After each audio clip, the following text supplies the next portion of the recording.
I've never been a fan of meta tier lists because by net decking you are giving up an informational advantage. Why you are giving up an informational advantage is because your opponents often have seen that tier list video and they know the exact 12 you are running, giving them an informational advantage when you might not know the exact 12 they are running.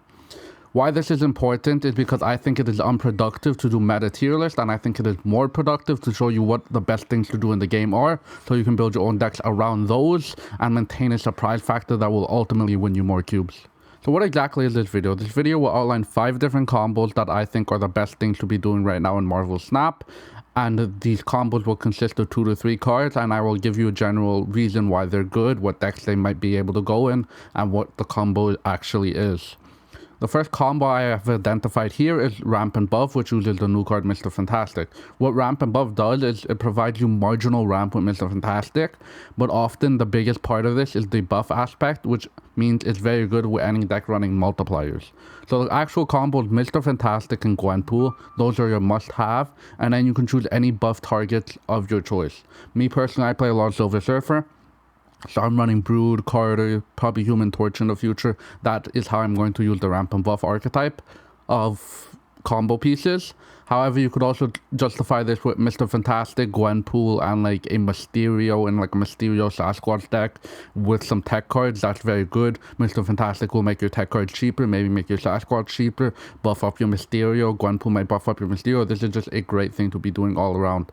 So why exactly are you running these archetypes of cards? Well, Mr. Fantastic and Gwenpool share synergies, since they're both hand buff cards. If you're using synergy like Macari to make your hand lighter, or if you're using cards that really want to be hand buff like Mysterio, both of them apply the exact same type of buff, even though Mr. Fantastic is a bit more inconsistent. Both of them will scale with like stuff that makes your hand smaller or whatever that. So they are sharing synergies, which is one part why they're really good. A second part why they're really good is both are just above right. Mr. Fantastic is printed as a 210 if it's only buffs. If it's not only buffs, he's technically a -2 and 2. You're happy with both of those outputs, and he's pretty much just printed at a better rate than most 2-drops. In a similar manner, Gwenpool's printed at a rate of 412 with bonus synergies. She's printed at a rate that's far above most 2-drops. That's another reason why you're running them. A third reason why you're running them is because their effects actually stack. So if you end up drawing both of them, you're just more and more ahead. If you draw one of them, that's just good redundancy. And also, notably, neither of these cards have significant deck building costs. Something like Surge, you kind of have to trigger that effect multiple times. With these, they happen once, and they don't really have deck building costs for them to happen consistently. Decks I use this in are already mentioned: Silver Surfer decks, Mysterio decks, and just generally any decks that are interested in hand buffing any target. This combo is similar to the last combo, however there's one main difference. Where Ramp and Buff was more interested in the buffing aspect of the cards, Ramp 4s opts for Surge instead because it's more interested in the ramping aspect of these cards. It uses Zabu and Surge, and usually 3 4-drops, some use 4 4-drops, to justify a consistent way to ramp up 4s on 3s, making your deck really strong when you do that, because often it is better to play a 4-drop on turn 3 than it is to play a 3-drop on turn 3 for obvious reasons.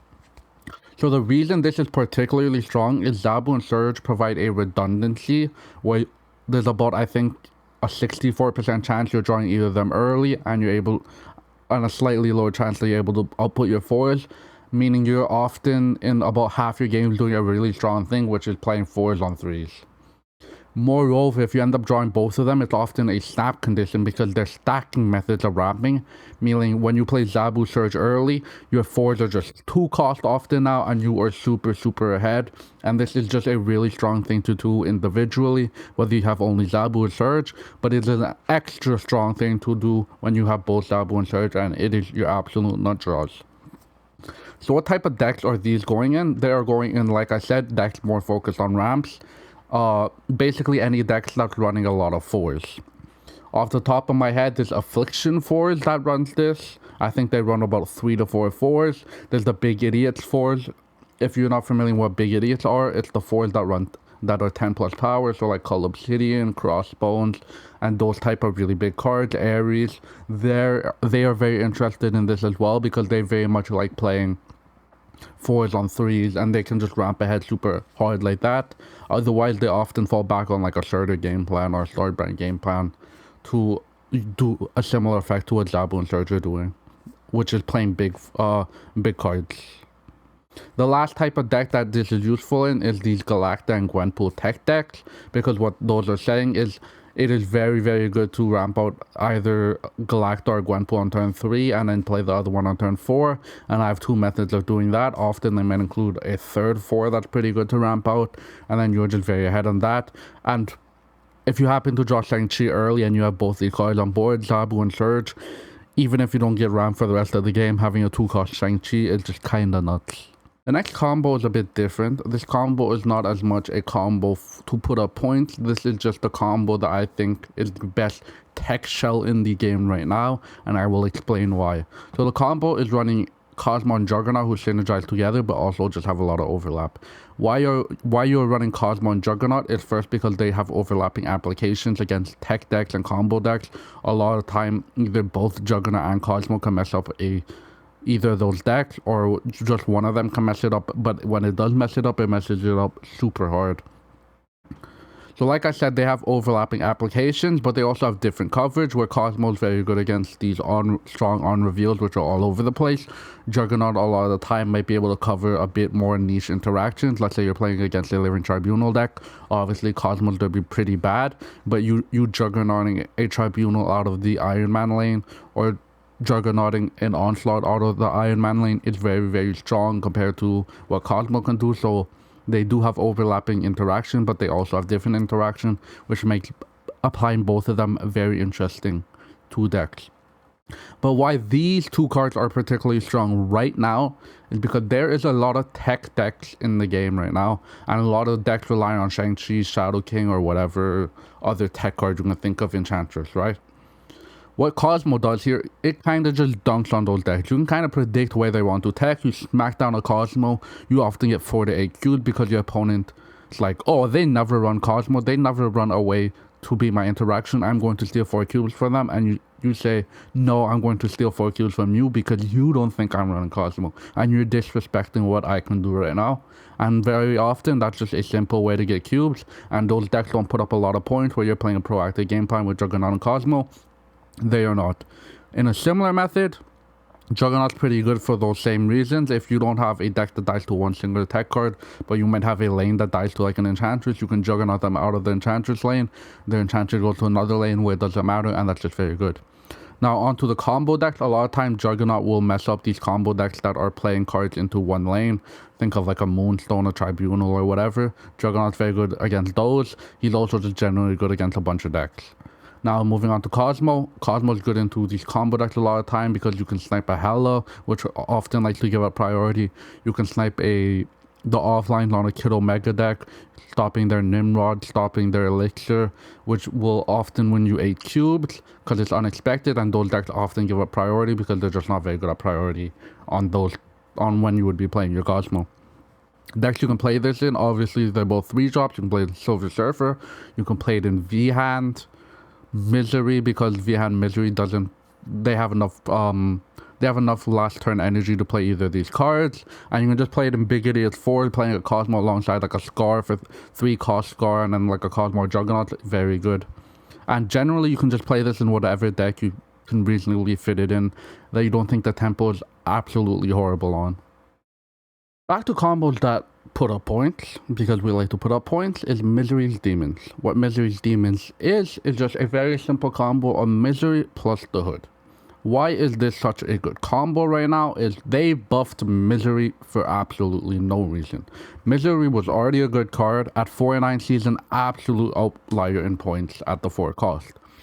She is a 4-9, which is an above rate, a very, very, very, very good stat line to have. And on top of being a 4-9, she synergizes with one of the best 1-drops in the game. And not only that, there are other ways to make her infected upside, meaning Misery is just one of the strongest 4-drops in the game right now, which is why this Misery's Demons combo is so strong. On the flip side, the card quality of this combo is just astronomically good because Hood is also one of the best 1-drops in the game, where Misery is one of the best 4-drops in the game, Hood one of the best 1-drops in the game, making this a very, very strong combo. And obviously, both synergize together. You play your 4-9 Misery on the Hood, you get rid of the Hood, now you have 2 demons, and that is just a really, really strong play. And this this combo puts up an insane amount of points basically for free, that you can just fit it into a bunch of other decks. And just running Misery Hood is just a good game plan to do.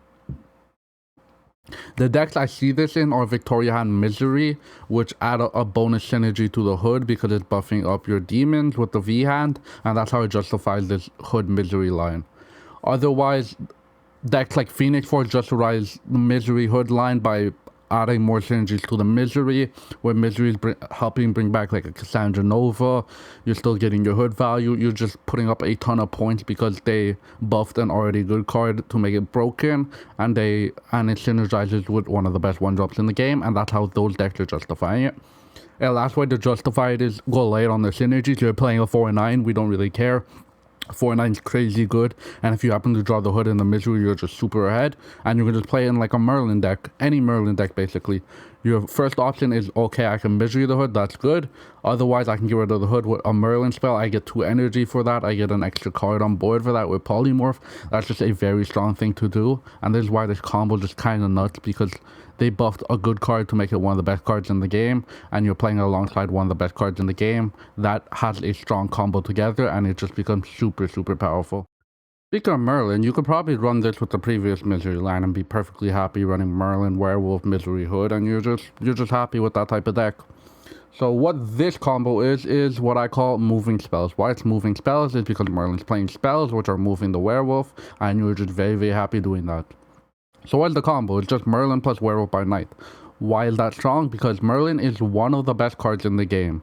Like we previously mentioned with Misery, having one of the best cards in a combo often just makes it justifiable because you're justifying one of the best cards in the game in a new and interesting way, and its best synergies often end up making the combo tier list. Why is Merlin one of the best cards in the game? First of all, location control is really strong. You're playing 1-2 location controls with Merlin. That is very good to do. The energy ramp is very strong in a ton of ways. And then Polymorph is generally strong for stuff with like Hood. It can be strong with Sentry. It's not always like particularly great. It's probably the worst of the 3 spells. But having a card with built-in location control and ramp is just kind of nuts. On the flip side, the Werewolf synergy in this part of the combo is that insane that like running Merlin and Werewolf is just worth it for that alone. What Merlin does is basically give the Werewolf like 3 to 4 different moves. Werewolf goes up to like 311 just by Merlin plus any of the other things. I've seen Werewolves for me hit like 313, 315, 317. In like a Surfer deck too, which is insane because like I'm not playing a ton of like unreveals in that current version of Surfer deck. It's really just Merlin and like a couple, maybe like 3 to 4 unreveals in the deck total, and it still works absolutely nuts. And speaking of Werewolf, why Werewolf is pretty good in this thing too is he's a 3/7 mover if you think about it. If I don't draw Merlin and I just play 2 on reveals, I got Werewolf to be a 3/7, and on the last turn, if I'm playing one of those on reveals, I can get him to go wherever I want. That is a very strong thing to do in isolation. Merlin just throws this card absolutely over the top. Merlin's one of the best cards in the game. Werewolf is easily justifiable in a bunch of lists. Smack them together and you have a great deck and a great combo. So what decks does this go in? Well, you could stack up on the Merlin synergy with like Sentry Annie deck. Silver Surfer says, I just need another good 3-drop, 2-drop pieces. I really like the Merlin for like the location control. The Polymorph's not that bad. The ramp is great with Sam Wilson. I can justify Merlin in a bunch of ways there, so I'm good with running Merlin. And I could just justify Werewolf because he's a 3/7 more often than not, and I'm happy with that. And then generally, Merlin tech powers are really good because Merlin and Werewolf do put up a lot of points by themselves in an insane way, so you can really justify it there. And with that, that's the last combo for this video. If you haven't checked me out on twitch.tv at Heart of the Card Snap, go check me out there. If not, don't forget to like and subscribe, and I'll see you guys next time.